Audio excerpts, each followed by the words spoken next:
अमर astrology में आपका स्वागत है दोस्तों। मैं हूं अमर सिंह चौहान।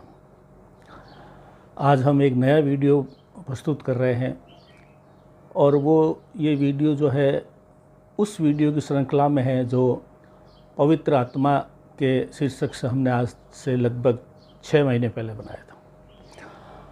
बहुत से दर्शकों ने ये हमारे से आग्रह किया था कि आप इसी तरह का इसके अगला पार्ट या अगली कड़ी आप बनाइए, तो आज उसी के जो है क्रम में आज ये वीडियो बना रहे हैं दोस्तों। देखिए, पवित्र आत्मा वो होती है जो स्वर्ग से ज़मीन पे आती है, और पवित्र आत्मा जो है यहाँ ज़मीन पर आई है स्वर्ग से। उसका संकेत जैसे हमने उस वक्त उस वीडियो में बताया था कि अगर कुंडली के पहले घर में, 5वें घर में और 9वें घर में, 1, 5 और 9 घर में अगर गुरु बलवान अवस्था में है तो आप 100% ये तय है कि आप स्वर्ग से आए हैं और पवित्र आत्मा है। ये वीडियो आज से हमने 6 महीने पहले बनाया था और लगभग 2-2.5 लाख लोगों ने इसको देखा है। तो मैं सबको धन्यवाद देना चाहूँगा कि इस वीडियो को आपने इतना प्यार और प्रेम दिया।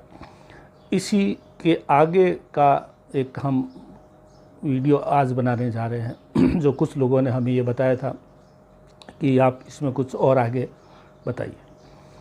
देखिए, जब भी कोई इंसान अच्छा काम करता है तो स्वर्ग में जाता है और स्वर्ग में रह करके जब पुनर्जन्म लेता है, क्योंकि स्वर्ग में पुनर्जन्म मरण जन्म चलता रहता है। स्वर्ग और पृथ्वीलोक, स्वर्ग और मृत्युलोक, ये आना जाना चलता रहता है। लेकिन ये जब तक रहेगा, पृथ्वीलोक में अच्छे कर्म करेगा तो स्वर्ग में जाएगा और स्वर्ग से थोड़ा वापस जो है पृथ्वीलोक में आएगा। संकेत ये है कि जन्म कुंडली के 1, 5, 9 घर में बलवान गुरु हो। अब यहाँ आके कई बार लोग गलती करते हैं कि यहाँ आकर के थोड़े जो है, हालांकि वो पवित्र आत्मा होते हैं, लेकिन लोभ, लालच, स्नेह, राग, द्वेष, काम, क्रोध, मोह से कहीं पे ग्रसित होकर के वो कुछ गलत काम कर देते हैं। तो काफ़ी कुछ लोग तो वापस स्वर्ग जाने की पात्रता हासिल नहीं कर पाते और वो जो है सामान्य रूप से जीवन मरण के बंधन में चलते रहते हैं। यदि आपकी कुंडली में 1, 5, 9 घर में बलवान गुरु है तो आपको चाहिए कि आप इस जन्म में भी बहुत ही अच्छे किस्म के कामकाज करें, पवित्र रहें, सात्विक रहें, धार्मिक रहें और उत्तम कार्य करें, जिससे आपकी जो ये पात्रता है ये खंडित न हो और इस जन्म के बाद पुनः आप स्वर्ग का रास्ता पकड़ सकें और वहाँ जा सकें। तो जो लोग पवित्र आत्मा के रूप में जिन्होंने इस पृथ्वी पर जन्म लिया, उनकी ज़्यादा जिम्मेदारी है, उनको बिल्कुल प्योर रहना है, खरा रहना है। क्योंकि प्योर आत्मा हो तो आपको प्योरिटी को कायम रखना पड़ता है। जैसे कि सफ़ेद कपड़े जिस व्यक्ति के होते हैं उसको ज़्यादा सावधान रहना पड़ता है, कोई छोटा मोटा दाग नहीं लग जाए। तो जो पवित्र आत्मा वाला इंसान है उसको अधिक सावधान रहना पड़ता है कि मुझे इस पवित्रता से मैं नीचे नहीं गिर जाऊं और पुनः ऐसा नहीं हो कि मैं स्वर्ग में वापस जा न सकूं। तो ये तो हो गया आने का और वापस जाने का। अब आजकल एक नया लोगों को शब्द जिसके ऊपर लोग चर्चा करते हैं और वो चाहते हैं ये क्या है, वो है मोक्ष। मोक्ष के बारे में बहुत चर्चा होती है दोस्तों, लेकिन बहुत कम लोगों को मालूम है कि इसकी पात्रता कैसे मिलती है। वैसे तो लोग 8वें और 12वें भाव में गुरु और केतु से ये समझते हैं कि ये इसकी पात्रता मिल जाती है, लेकिन असलियत कुछ दूसरी है। पहले जो आदमी यहाँ से स्वर्ग में गया है, वहाँ जाने यानी पवित्र आत्मा होगा, यहाँ भी पवित्र कर्म करेगा तो पुनः वो स्वर्ग में पहुँचेगा और वहाँ पे जाकर के एक फाइनल पेपर और होता है। अगर मैं देसी सरल भाषा में बात करूँ, स्वर्ग में आप गए हैं तो आपने प्रिलिमिनरी एग्जामन, प्रारंभिक परीक्षा पास की है, किसकी? पवित्र आत्मा और स्वर्ग में जाने की प्रारंभिक परीक्षा पास की, तो आप स्वर्ग में पहुंच गए।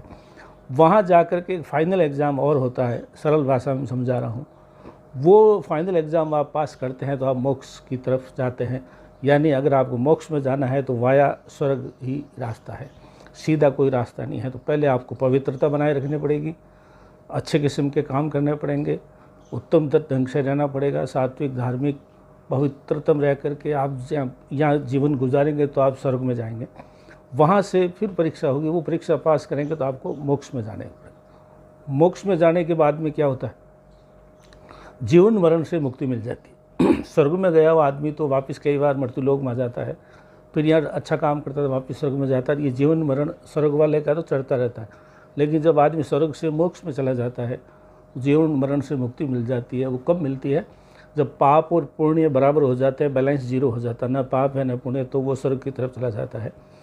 जो बहुत ही संत महात्मा उच्च क्वालिटी के ग्रस्त या कोई भी देवता कैटेगरी का आदमी वहाँ पे मोक्ष की प्राप्ति होती है। ये बहुत दुर्लभ है, बहुत जो है आसान नहीं है, कठोर परीक्षा है।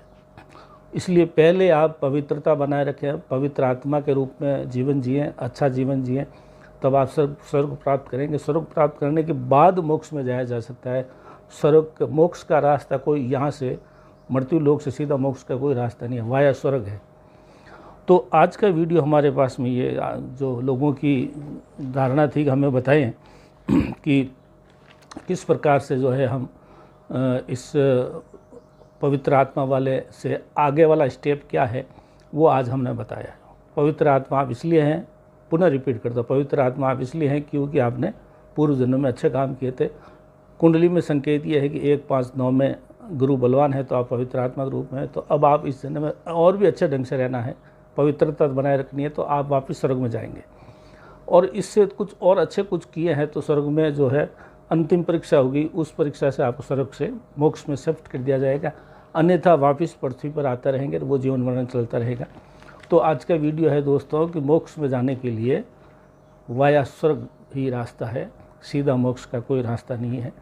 आज अमर एस्ट्रोलॉजी में इतना ही दोस्तों। हमारे चैनल को लाइक करें, सब्सक्राइब करें और अपने दोस्तों मित्रों को भी इससे जोड़ें, जिससे हम और भी अच्छी वीडियो बना करके आपकी सेवा में पेश किया करें।